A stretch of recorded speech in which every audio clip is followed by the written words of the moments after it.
Good evening, everyone. We're just going to give the system a minute to catch up to let everyone from the lobby get into the room. So just give us about 30 seconds. I'm watching the list kind of tick down right now.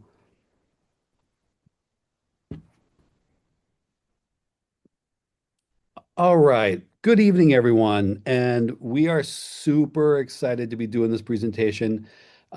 It's end of a school year. Congratulations to everyone who is done for the school year or almost done for the school year.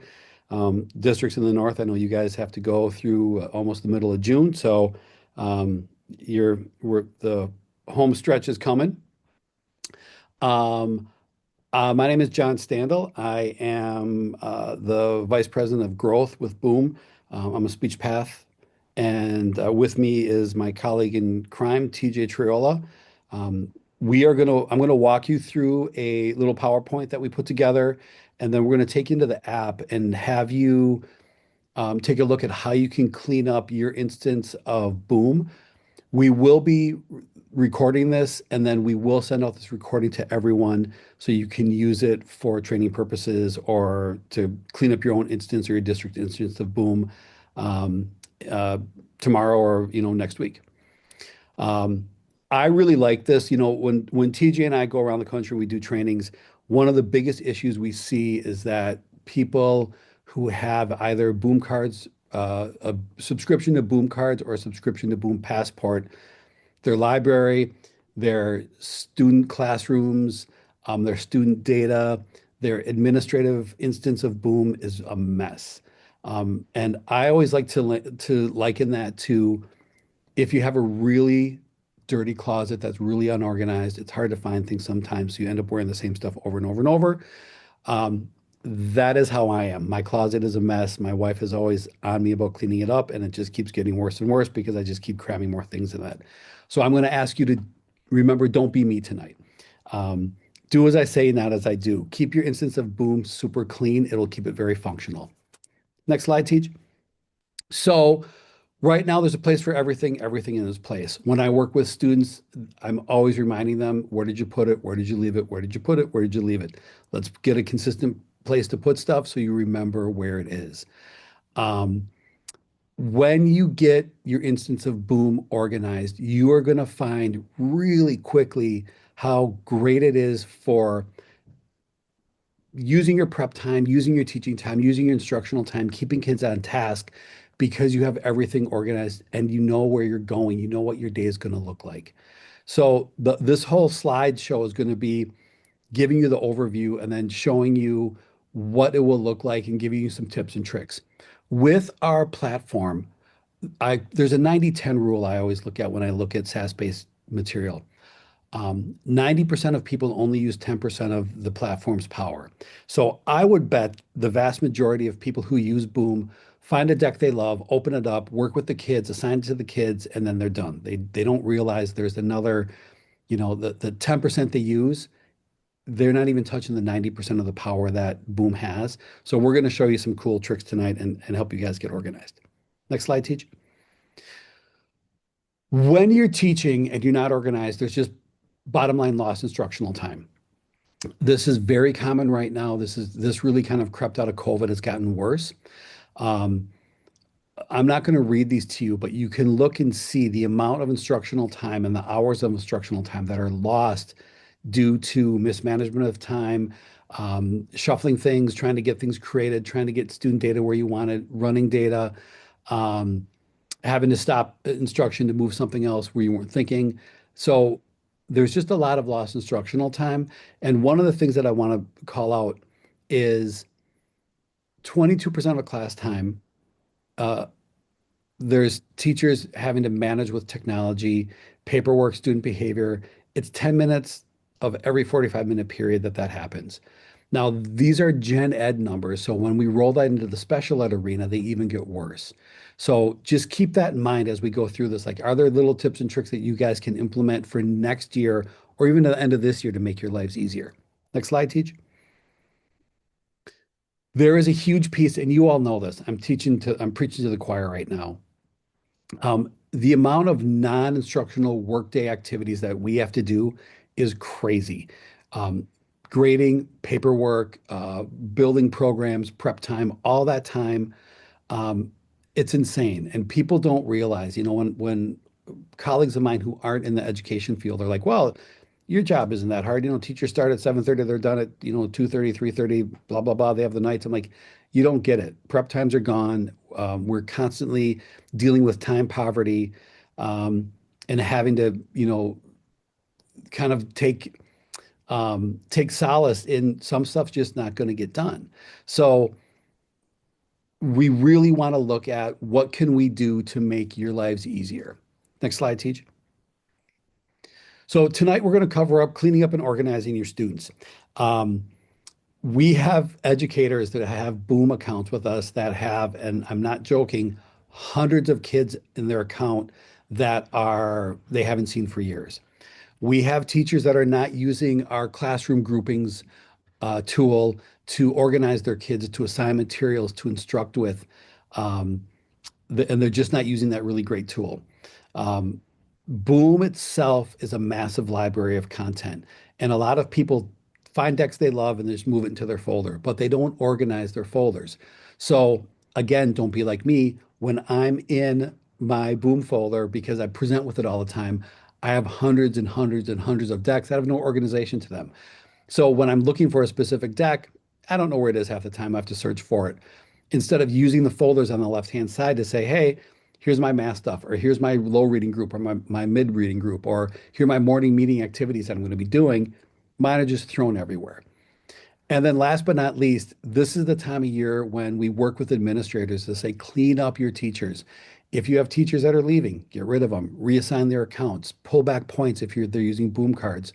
Um, it just gets you ready for that next year. Again, administrators will call us in September going, hey, we purchased 50 licenses of Boom Passport.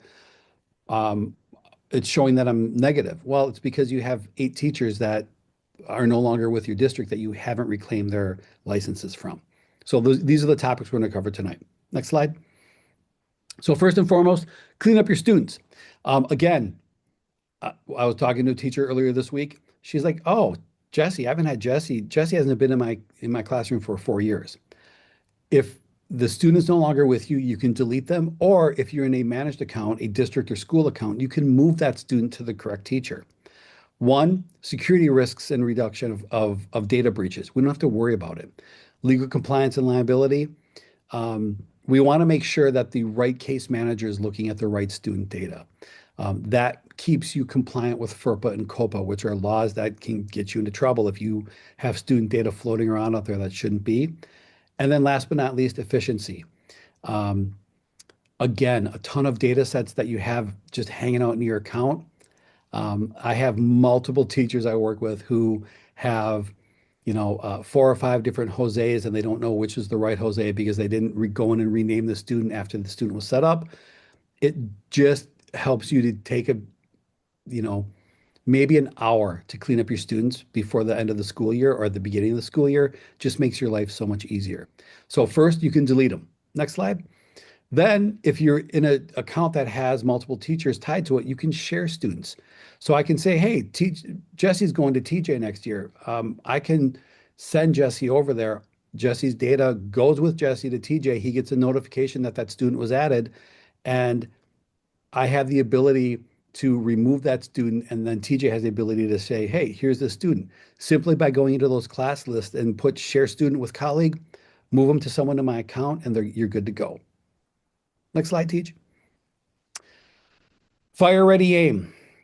We have in Boom, when you're in your classrooms, you can have multiple classrooms. We call our classrooms, they're really groupings of students. They call them classrooms because we struggle with what we want to call them. But when you're in your account, in your dashboard, you have groupings that you can use. You can have up to 17 groupings. So when you look at how your day is going to run, you can say, hey, here's my one-on-one kids. Here are my kids that are going to be doing this activity. Here's my low reading group, my level C readers, my nonverbal kids. These are the kids that are going to do one-on-one work with my parapro. You have all these groupings that you can do. You can take those groupings, set them up however you want. 17 groupings, set them up how you want, roll them out throughout the day. organize and pull decks into when you want the kids to work with them. It takes a little bit of time to set them up, but once they're set up, you just then pushing decks for the kids to use and log in, and then you can look at the data and okay, who logged in, who didn't, who's using it, who's not using it. Let's look at the data to see how they're moving. Um, Remember those groupings are there. People always ask me, how'd you guys come up with 17? I have no idea, everyone. Our dev team said 17 sounds like a good number. That's the number we went with. When you guys come back, if you come back and send us messages going, it'd be great if we had like more groupings, we can add them. It's just always been 17 since the product was launched pre-COVID. So that's just what we have to work with. And again, these groupings can be deleted. So if you have a grouping, you're like, "It's not a right grouping. I don't want this grouping." Delete it, create another one. If you're at 16, add another one, get you up to 17. Next slide, Teach. The library. This is where I am horrible. Um, you can have up to 300 library folders. Now, that is folders within your library that could be for images, could be for fonts, could be for sounds, or it could be just libraries of information. It could be we're working on ESY content. We could be working on history in the month of February. I want to prep for that. I'm going to create that folder and pull content into that library. You can have up to 300 libraries. Heather and I spoke earlier. I have not run across a teacher that has used 300 folders to create uh, uh, work for the kids. Heather has worked with publishers who have over 300 libraries. Um, but again, if 300 is not the magic number and you guys come back to us next year and say, we really need more, we'll give you more. I don't see a need for more because that is a ton of folders to manage, but those are there. So you can sit down, grab a piece of paper, write down what folders you want. How does your classroom work? You're going to group your kids by their groupings. Then you're going to group the libraries of how you want that material. You can assign those decks to those kids, and you're off and running. Next slide, Teach. Administrators. Administrators are struggling because they have to maintain their licenses of the schools. We tried not to get involved with that because one, we don't know what the administrator's thinking. We don't know how they want to work. So we get a lot of teacher requests going, hey, I'm with this one school, but I need this or I need that. We can't move points. We can't reclaim licenses. We don't touch your accounts. We'll push you to the administrator or contact the administrator. Administrators have the ability to reclaim licenses, to reassign points, to pull points back. If I'm an administrator and I have a teacher who's going on maternity leave and a long-term sub's coming into play, I can reclaim their license, reassign that license to their long-term sub. That long-term sub has all the kids, everything's right there. They just have their own login now. We really want districts to be super independent when it comes to using their licenses and how they see it working. We're here to help. So if you run into an issue or you're like, yeah, this isn't working for us, or how do we do this? We'd be more than happy to help you. It's pretty straightforward, but there could be some snafus you might run into, but that's where you can reach out to us. With districts that are using boom cards, you have to assign points. Most of the districts that are using Passport, because it comes now with over 95,000 lessons or decks, the points are kind of going away with those licenses, but there's still some points hanging around out there from COVID that you can still use. So as we go through this transition, moving more towards Passport subscriptions, we're seeing districts kind of wanting to burn their points up. Next slide, Teach.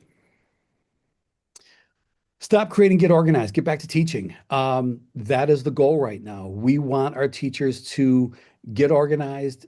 Don't worry about creation. With the amount of content that we have in our library, you don't need to recreate the wheel. We've done a huge ESY program that you have at your fingertips for the summer. So if you have ESY teachers, we have content that you can use. We want our teachers getting back to teaching and stop worrying about, oh, I got to build this or I need this. And if you're organized, it just makes everything it just makes everything easier for the teachers long term. Next slide, Teach.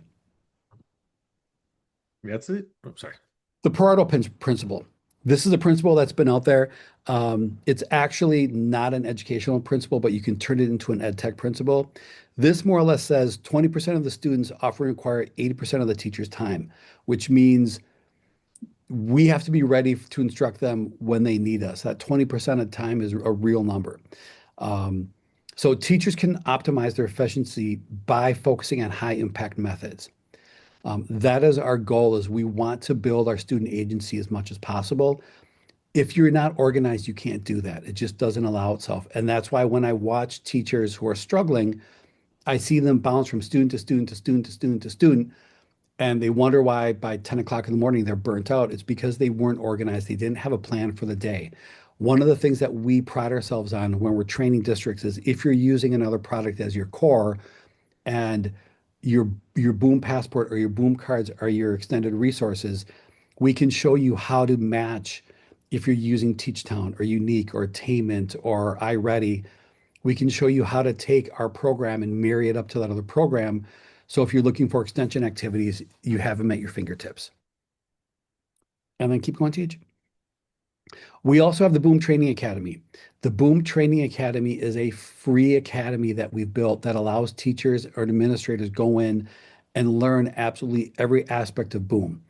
It is, you get contact hours for doing it. It's completely independent.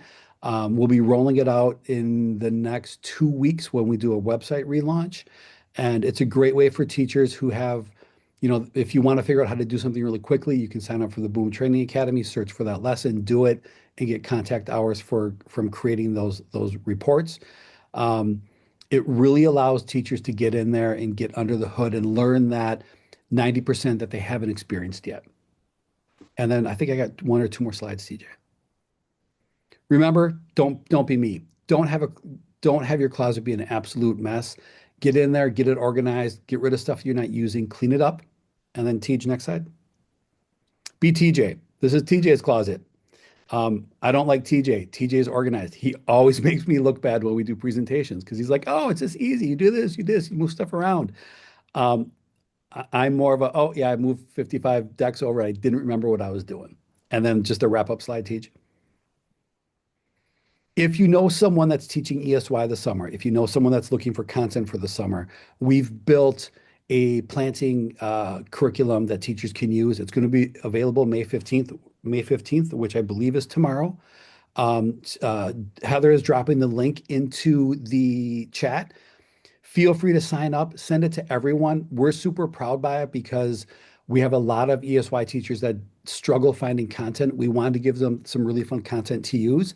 And we thought working with the garden, planting stuff, growing stuff, eating food is always beneficial. So we've created a ton of activities that you can use to make your ESY fun and give you something to do where you don't have to think of stuff. And I think that's my part of this, teacher. I think it's off to you now. If you Yeah. if you want to get a hold of us, our emails are super hard. I'm John at Boom Learning, TJ's TJ at Boom Learning, or if you're a publisher and you want to work with Heather, it's Heather at Boom Learning. So feel free to reach out to us. We're here to support you. TJ, those four things that we mentioned that we're going to look at, we're going to walk you through and show you what they look like. And if you're putting stuff into Q&A, we'll address those at the end. Go ahead, TJ. Yeah, perfect. Yeah, I just want to say good evening, good afternoon, good morning, wherever you may be. And thank you so much. I was going to say the one good thing about these webinars is it's the basically the cleanup webinars, which is better than the preparing, which means you're at the end of the trek. You're done for the year. You got 2 weeks left. The wine's already poured in your glass. So, congratulations on another year. And let's get to the cleanup part. So the cleanup part is extremely easy. I'm going to show you some things that you may not have seen, just some trickery, some tips, some tricks. So really what we're going to be focusing on in the beginning is really going in there and just cleaning up our classroom. So organizing our students. So the way that we're going to do that is simply just go into our classes, and then we could see all of our student groupings. As John mentioned, we have 17 different groupings that we could have. What I always like to do, and I'm just going to give you guys just a little tip of a trick, is that I always like to create a master class to begin with. I like to take all my students, put them together in one whole class. So this way, when I go and I assign assignments to those students and activities, I could do it very easily by just having that master class. And then I go and I build around that class. So that's where you kind of see those different types of groupings that we have. So really what we're going to do now is kind of go in now and start cleaning out a lot of these groups. As John mentioned, there's really kind of probably three different types of ways that we could go about cleaning because it's the end of the year. You may not know who that new teacher is for your students. So if you experience that, if you say, hey, listen, I want to share my student with the teacher, I don't know who that teacher is. One of the things that I recommend doing is going in there and creating a new classroom, a new group. And simply what I would just do is I would go click on that, create my new class, and just rename this. So we could rename it whatever it is you want. So if you want to put school year 2025, 2026, or archive 2025, 2026, whatever it is that you want to put. And you could see that we have that classroom right over here. And you can also see it right over here on the left-hand side. And now we could go and take those students out of our classroom. So if we want to go back into our master class, we could go in here and begin moving. And to move those students, and it's extremely easy process. All we're simply going to do is select a student. So say we're taking Jessica and we're going to move her into that classroom. And then you can see now when I click on that school year 2025, 2026, I can see Jessica is in there. She's also going to remain in your master class, and I'm going to show you how to remove her in a second. But that's the process that I would recommend doing. So this way you could go in there, start moving over your students, and kind of have them archived sitting around until you know who you're going to hand those students off to. So once you go and you move those students into that new grouping, what you would simply just go into your master class, you'll find Jessica, and what you could do is just click on that little caret, that little drop down button, and then you're going to click remove. And you're going to see this information right here, which will permanently delete all student data. Don't worry, it's not going to delete all the student data that's tied to that student. It's just tied to that group. So if I go and I remove Jessica, if I go back over to my archive folder, I can see Jessica's still there. All the data remains intact. So don't get worried about that. Don't be scared. Just go ahead and do that. And then once again, you would just move all your students in there and go ahead and begin just removing your students from your master class. So this way they'll still be there for you. And then this way you could go and assign. So that's really the one way that you kind of go ahead and start going into all your groups, start moving your students around in here. If most, that's why I always like kind of creating that master class because from here I could go and allocate my students into those different groups. And now it's just an easy process of me just going in here and removing the students from all these different groups. So that's why that centralized class, I believe, is the best. So that's the one way is really the end of the year. We don't know who that teacher is going to be. Now think about it summer wise. Summer's rolling around the corner. If you're special education or general education, you might have summer school coming up. So for the same thing, you may want to do that for your summer school students. You might not know where your ESY teachers are going to be, who's assigned to who. So once again, create that folder or just rename it ESY, whatever it is when you put it, and then just go and just have that there just so you have something to kind of reference and put your students in there kind of as a placeholder in a sense. If you make a mistake, don't worry about it. Like we said, you have 17 groupings. Let's just say I run out of room, I run out of space. There's this one's blank. I could always just click on whatever grouping or class and simply delete it. And just typing in delete will get rid of it. And now I have a space available. Now, lastly, okay, now it's end of year, it's ESY, we're going, and now we know who that teacher is going to be for that student. And as John alluded to in the PowerPoint before, was that now we have the ability to share our students with our colleagues. So why do we want to share students with the colleagues? Number one, it's that data. You work so hard with that student all year long to capture that data, that IEP goals, progress monitoring for the student's specific learning goals. You have that information. Share that with that new teacher. The really cool part about that, and just from being in a special education classroom myself, was what happens is when you share a student with me, as that new teacher, if I don't know that student, I come in, I see that student assigned to my classroom, I know nothing about this student. However, when you share that student and you share that data with that student, I'm able to go in here now and let's just say Chris. I could go in, take a look at Chris's assignments, I could look at Chris's reports and see exactly what Chris has been up to, where he's progressing, where he is. So now I have an understanding of, okay, what was the skills Chris was working on? How was he progressing towards those specific skills? And now I can start thinking about grouping wise. Okay, looks like Chris is doing a really great job with his math skills and his counting skills. He's probably going to be in my level 2 or my level 3 math group. So it's just giving you a little bit more insight now prior to meeting that student of where you can start placing that student. Start organizing your library folders, start figuring out, hey, you know what? I can start assigning these activities to the student. This looks like where Chris left off. I'm going to go and start right now with that student. So on day one, you're prepared. Like John said in his presentation, it's that time. You want to make sure that you are prepared, you're organized and ready to go so you're not losing time. So going back into here, let's go share that student. So simply what you're going to do is click on share student with colleagues. You're going to see all your students in your class. If you're transferring your whole class, you have that option to select all your students. Or once again, if we're just selecting Steve, for example, we're going to transfer Steve. I find that student. I could click on multiple students like Brooke, hit next. And now I could see everybody who's underneath my umbrella account. So this is more for your school-based or your district purchasing where you could see, hey, these are all the teachers associated with my account. Now I could go in here and say, okay, I'm going to go share them with John. Now you can see right here, sharing students successfully. So what that just did was it's still going to keep a carbon copy in our masterclass because right now the system doesn't know that we're sharing the student fully with John. So think about it this way: if I'm an ELA and a social studies teacher, and John's our math and science teacher, and I could go and share that student with John, so this way I could work on my ELA and social studies, John could do his math and science, and we both have access to that student, and we could view that student's data. But if John is the self-contained teacher and he's going to have Steve now for the rest of the year, for the new school year, I could go in there, transfer that student. John will get notified. And now what I would simply just do is click that caret and remove Steve from my roster. Once again, do not be frightened by this. It says it's going to permanently delete. It does not permanently delete as long as it's shared. So if there's still a carbon copy around, it went right over to John, and John has access to that student.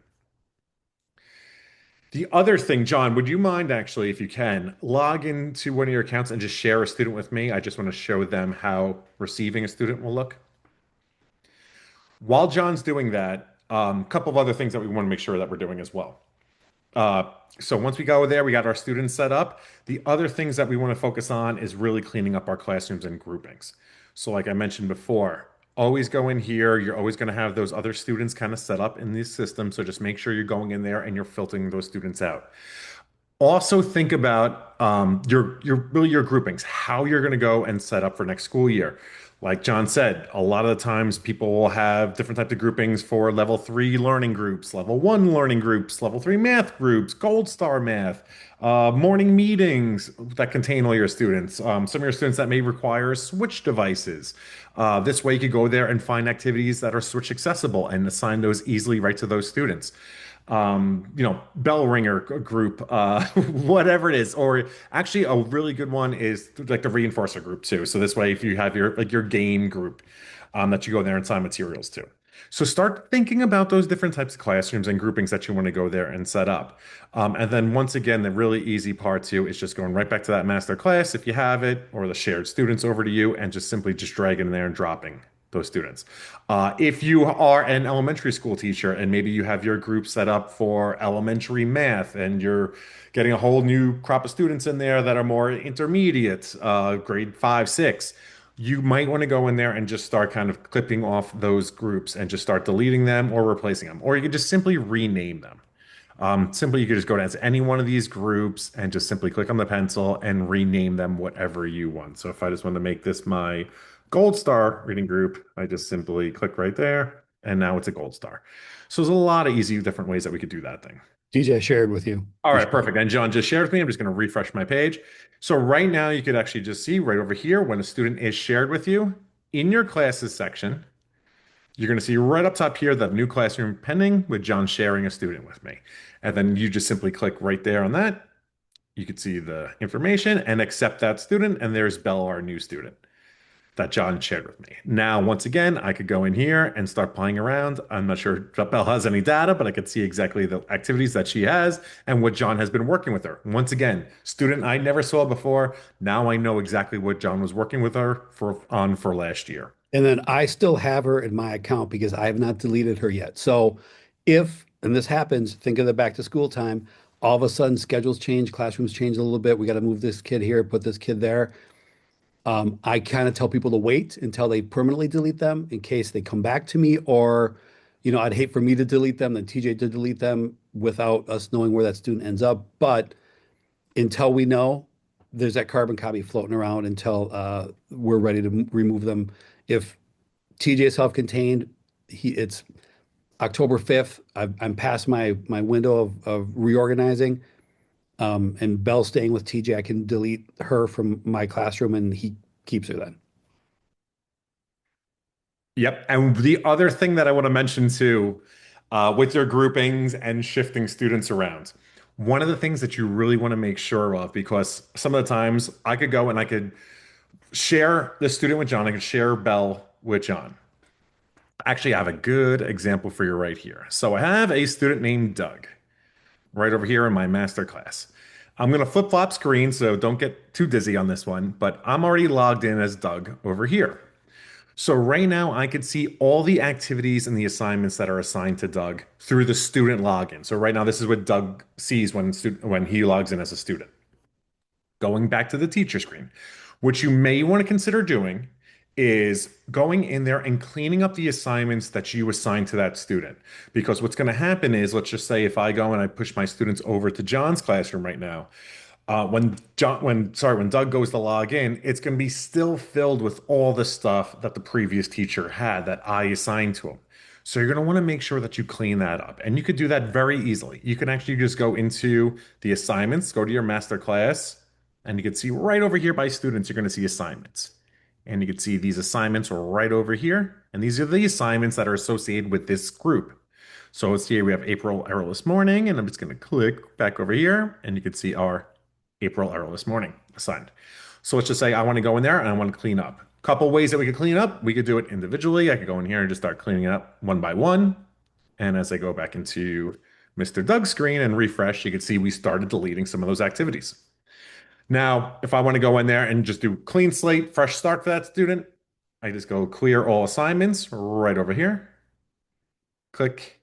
And then now, when that student is transferred over to John, it has no assignment. So John right now has a clean slate up to Doug. So when John goes and starts assigning activities to Doug and his master class or his groupings, it'll just show up there for Doug. So this way Doug, the student, doesn't have to sift through all these different activities that were assigned to him by teachers 3, 4, 5, 6 years ago. So I it's just just an easy way to clean up. I just want to say I created that mess with Doug on TJ's account the other day because I was showing someone else how to do this, the reverse. And now TJ had to clean up my mess, that's kind of the way we work. Yeah. All it is just messy cleaning. Um, but that's the beauty of it. It's a real easy process to go in there. So that's another thing that you want to take another look at too. When you're going into your groups and you're starting to move around your students, just go in there and check out the assignments as well, because you may want to go in there and start clearing out some of those assignments. So for the gold star reading one that we created, let's just say I changed the name of this to social studies instead of gold star reading.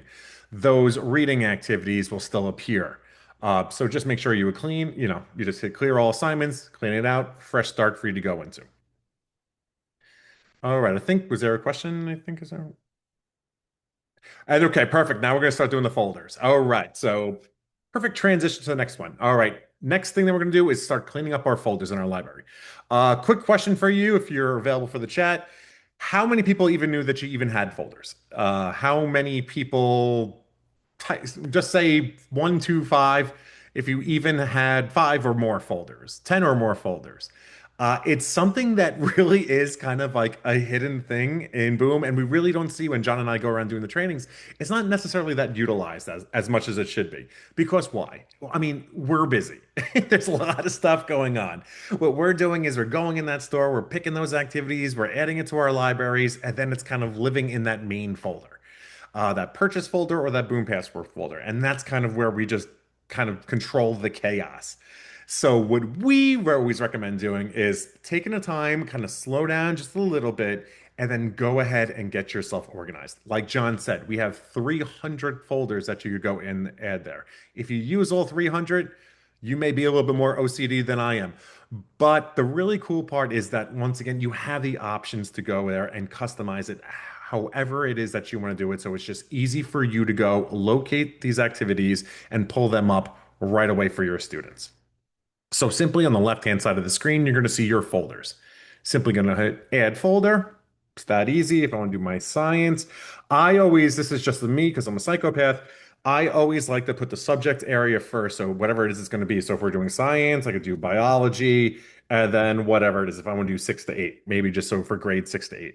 However you want to go and organize it for yourself, I just find it easier if I label it either math and then the next subject, ELA, and the subject from there. So it's just easier for me to kind of locate and find. I do a lot of trainings. That's why there's a whole lot of mess over here on my folders. But you can see now we can go there and start stacking these folders. And really, how do we go about adding these activities? You simply just go to your purchased or your Boom Passport. We could go in here and type in science and hope we have a nice science one. And it looks like we have some science activities in here about recycling. I could go now and just scroll down on the left-hand side, find that new folder. Here's my science and biology. Let's just pretend this is a biology lesson. And I simply just drag and drop. So the beauty of it is it's going to live in two separate areas. If I go right now, it's still going to remain in that Boom Passport folder or that purchase folder. So this way, if you want to go in here and just type in science, you could easily find it here. No, if you want to go recycle, boom, you got it. So it's just a way that, hey, quick, easy, you go in there and do it that way. Or once again, it'll be right in your folder here. So now you know you have your biology class coming in. Just click on your folder and you have everything you need right there in front of you. So it's just a really easy way to find things without having to sift through all the activities that you purchased or have, accumulated in Boom Passport. The really cool part too is that when you go in here and let's just say I go and I take that same exact activity and I go into my science, if I go in here and I drag and drop it, let's just say I drag and drop it 10,000 times. You're not going to have 10,000 of the same exact lesson. It just records it once. So don't worry about that. There's a couple of times where some just say, oh my God, did I add it in there? I'm not even sure. Oh, I don't want to double add it. Don't worry about it. Just one time it'll stick and you're good to go. The other thing that you want to do as well is you're really going to be kind of focusing on making, actually, for the organizational part, what you really want to do is use the tools provided in the filter section. What do I mean by that? So if I go back into our main library and I have all these passport activities, all these things I purchased, I've been using Boom Cards since like 2019, and I have 5,000 activities, and I'm like, crap. I don't have the patience. I don't have the time to go in here and sort through everything and do this. And oh my God, I got to find out what the science one is and what's the ELA ones. Use the tools provided. And what do I mean by that? Filters. God's gift to earth. Scroll down. You're going to see your grades, your accessibility, your subject areas. Use them as kind of hints. So let's just say if you're an elementary teacher, I could go here and now just go in here and go, okay, I'll just want my K through 12. I'm sorry, my K through second grade activities. And I could scroll down a little bit further and go to my subjects. And I just want to focus on my ELA. And let's just say I want to do maybe just some reading activities. And maybe writing, whatever. I'm just gonna go. You could go in here and have those activities. So you could go in here, use this to help you out. I'm gonna click on something. All right, looks like this thing's got everything. Uh, you could go in here and then use these filters as your folder names. So this way you could just say in here to say, okay, this will be my elementary or my K through 2, ELA, text types and purposes folder. However it is you want to kind of go there and break it down. And then the cool part is you already have that set up. Let's just say this is the folder that we've created, this ELA and reading one. I could just go in here and just start adding and dropping that into that folder. So it's kind of mind-numbing work at that point. The filters did it for you. Uh, I know John mentioned earlier too, accessibility features. We want to go in there, let's just say we're doing switch devices, for example, or we need students that need visual auditory supports. You could always go in here into your filters, and I'm sorry, I'm zoomed in a little bit. Go back to here, and now I could just go and filter by all those accessibility features that I need. Switch device accessibility, whatever it is, we could go in here and use it. And then now you have those and go have your folder. And once again, drag and drop, and they're in there. So that's really the one way that it's just really easy to go in there and clean up your library system, start getting them organized, prepare. And as John mentioned too, we do like one of the things that I always like to do was taking your pacing guide. Take your district's pacing guide of what it is that you're going to be learning. Okay, first 6 weeks, we're going to be focusing on, history. We're going to be focusing on government. Hopefully, I have a government lesson. Nope, I don't. But this way, you go there, start prepping your activities, start prepping your folders. You could even go there and name your folders. Okay, weeks, 1 through 8, weeks 1 through 12. Start having and putting those activities. Math 1 through 12, social studies 1 through 12. So you have everything set up to follow that pacing guide. So all you got to do in the morning is simply come in, click right there in your folder, see all those activities that you have, and either assign it or present to your students. It's that easy. So that's the other thing that, like John said, it's just a huge time saver to make sure that you just kind of take the time, you get the lull time, especially at the end of the year. Most likely, a lot of us will be putting on some movies and kind of, phasing out, we'll call it. And this way, while that's happening, you can start going there and just start prepping for the following school year. Just start getting organized. Just start getting that structure in place. Any other questions? I know. I was gonna say, Kelly. I know a lot of people said that they didn't even realize the folder option was there. Trust me, it happens more than you know. So you're not the lone one on that one. If anybody doesn't have any questions on the classes or the library, I'm just gonna go and switch my account, and I'm just gonna go now and start focusing on the administrator side. So let me just log in as my administrator. Um, And why TJ's doing that, if you're not an administrator, but you know your administrator, make sure that you share this with them or send this to them. It will really save them time and help them execute your licenses and clean up their account much faster. and I apologize. We have a lot of security at Boom, so it's very sometimes it's a little They too did much. they did an update. I had to relog into TJ. What? Yeah, that's okay. And I'm going to share my screen again. Sorry about that. And we're back. All right, now I'm going to share my Boom account. So right now you're going to see what the administrator sees on their ends. So you're going to have your school, your teacher, your students, and your subscriptions label up top. One thing, and if you're a teacher on this one or a coordinator, if you're not the admin on your account, please make sure get in touch with the admin if you're running low on points and mention to them. Say, hey, listen, what's our point balance? Do we have any points associated with our account?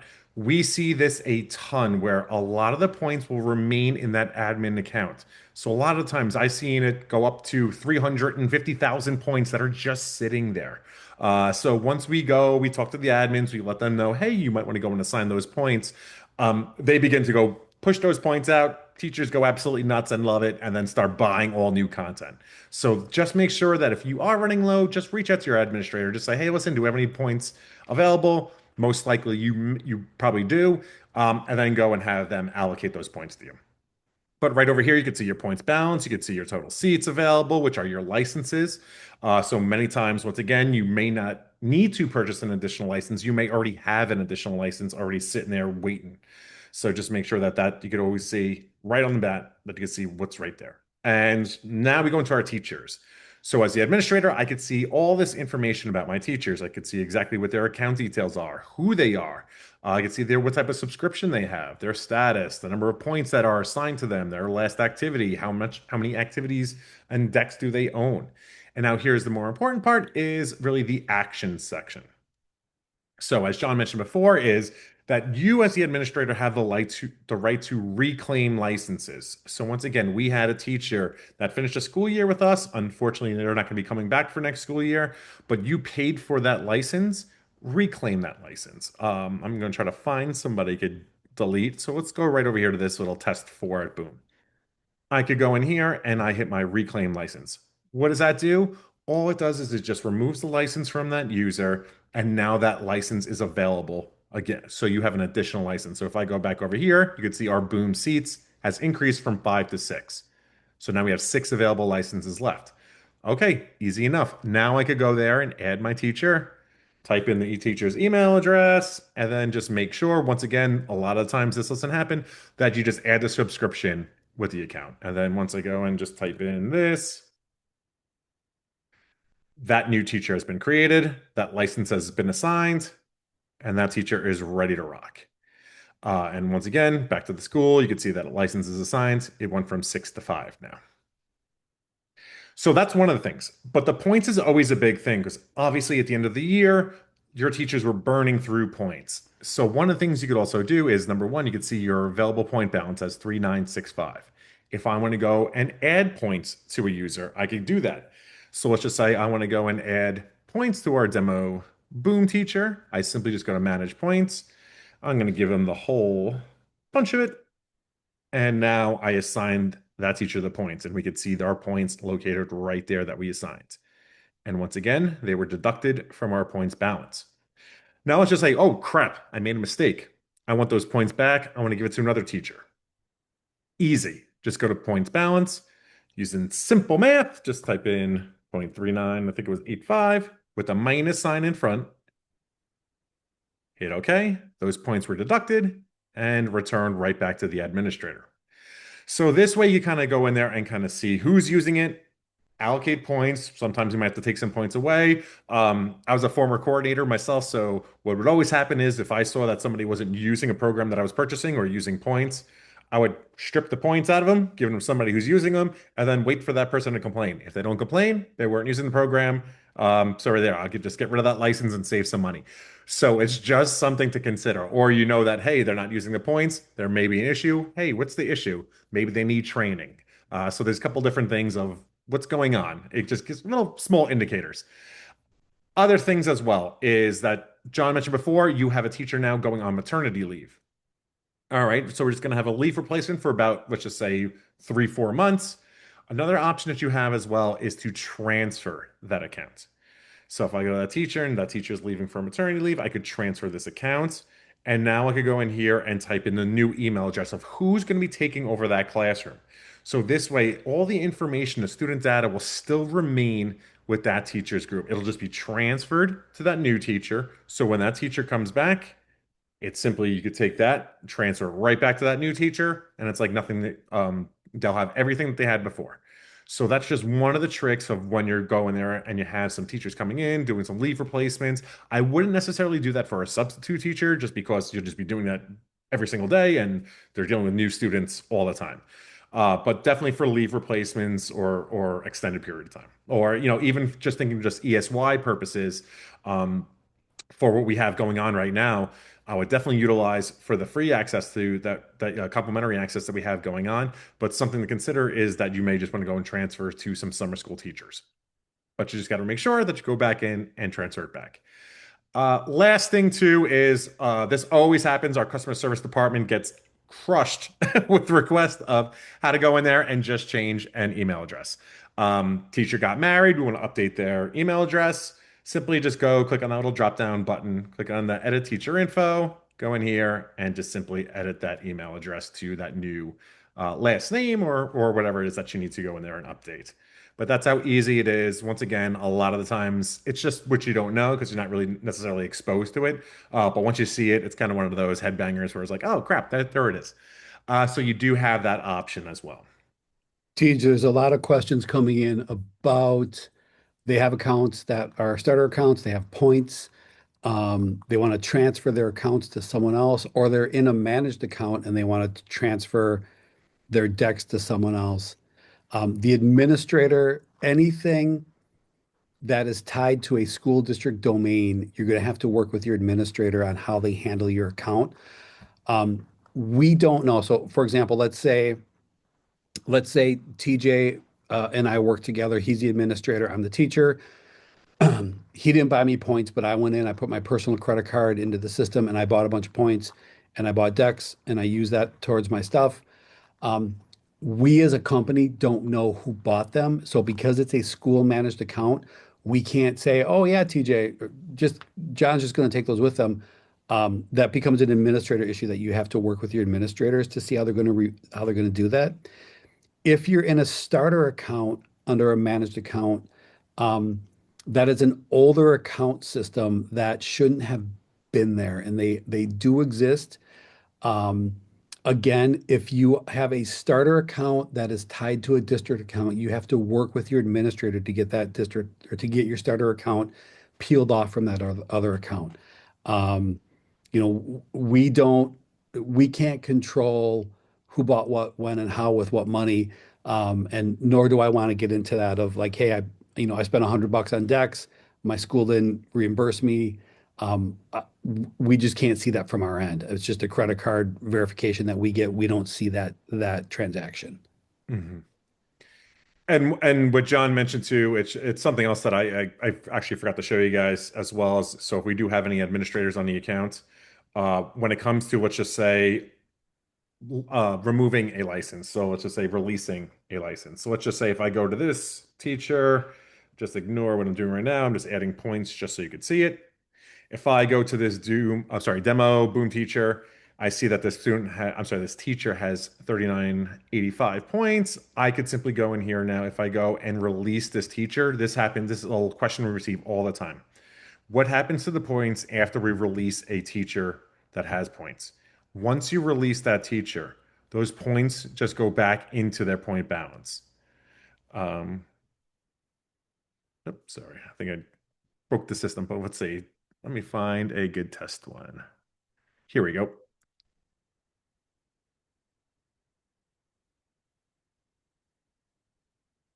Okay, that's a new one. I never saw that one before.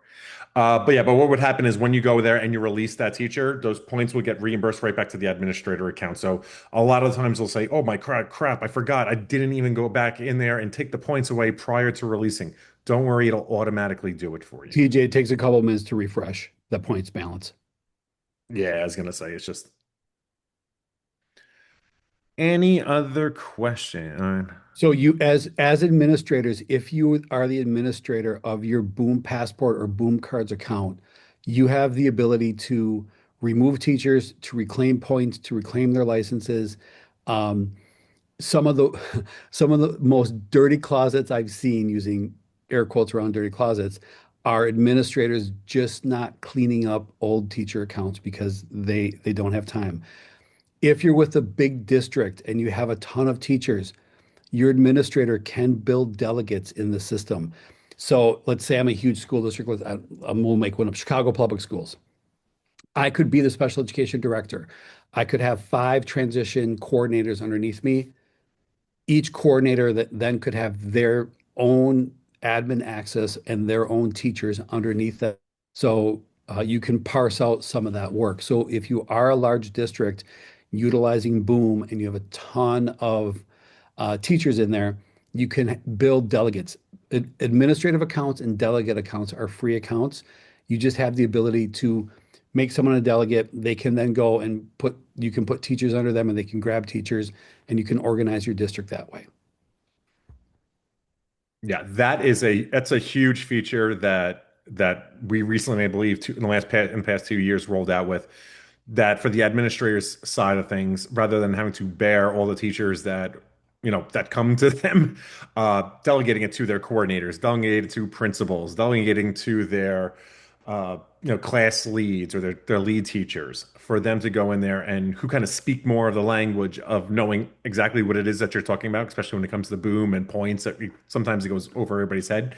It's just an easy way to kind of push it and just say, hey, listen, please speak with your lead teacher. They'll be able to go in there and assign you the points. So it's just another kind of person who's more familiar with the program that could go and kind of take the reins from. TJ, can you click on transfer accounts for me for a second?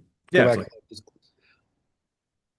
When you, if you are an administrator and you want to transfer an account out of your current school account, you can do that. This is where you would do that. This is, in essence, what it's doing is, so for my example earlier, I bought a bunch of decks. They're my decks, and I'm leaving the school. I'm under the school domain email. If your administrator is willing to, they can put in your Gmail or your Hotmail, your Yahoo, whatever, and transfer that account over to that one, and the decks will follow. If it's the other way though, if I'm a teacher and I join a school account from my Gmail and I'm like, oh, I'm going to transfer this to my school district, and you do the reverse of this, any decks that you bring with you become property of the school districts. We made the decision that we are not going to try and unknot that knot because we have the records we would have to keep on own the deck when and how.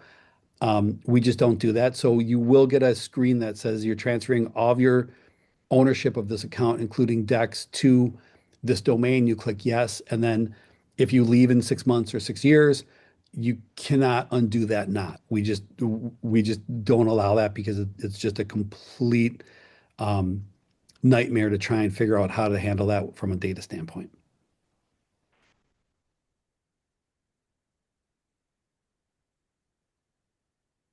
So I'm just reading through some of the questions. My district releases my email from my Boom account, then another teacher could take over my Boom account. So no, when what happens is when they go and they release you, you're still going to have that account with you. So all your stuff is still going to remain the same, unless once again you're tied to a school district account, all those activities. Or if they pull your points. So Yeah, if they or if they pull pull your your points. points, so if I'm an administrator and I bought 50,000 points, I gave you 5,000 points, you're leaving, I reclaim your points. You don't keep those points, the school does. If they want to release your account, they can. They will bomb all of the student data. So if you have kids, if you're speech pathing, like, oh, I'm going to see some of these kids independently, no student data will follow you from an untransferred account.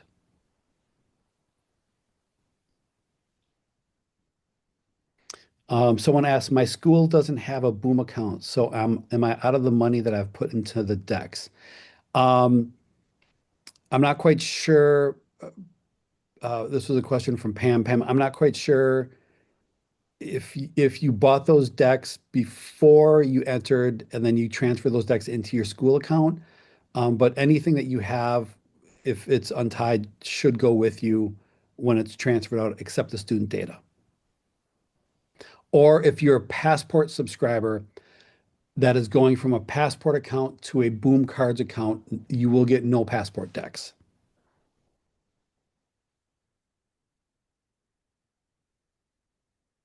Perfect. Any other Any other questions? Yeah, questions? we're almost at time, and I know it's for the people on the East Coast, it's late, so I want to be cognizant of that time for everyone.